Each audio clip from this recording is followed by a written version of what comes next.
இதை விட பல மடங்கு போதையை தரத்துக்கு என் தலைவனால மட்டும்தான் முடியும். என் தலைவன் மியூசிக்னு வந்துட்டு ஹார்மோனியத்தை ஏர்ல வச்சு வாசிப்பார் போல. இதெல்லாம் எங்கேயா போதையை தரப்போகுது? என் தலைவன் இளையராஜா ட்ரக்ஸ் தெரியுமா? என்னையா எல்லாரும் இளையராஜா இளையராஜான்னு சொல்றீங்க? என்னதான் ஒரு திமிரா இருந்தாலும் என்ன பண்றது, அவர் பாட்டு பிடிச்சிருக்க.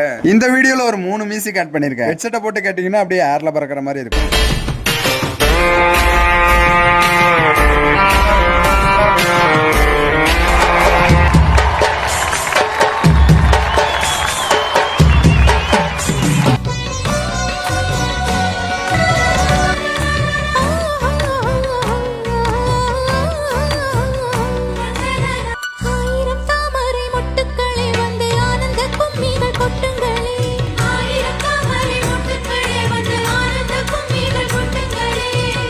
இந்த 3த்துலயும் எது ஹார்ட் டச்சிங்காகவும் வைபா இருந்துச்சுன்னு மறக்காம கமெண்ட்ல சொல்லிட்டு போங்க.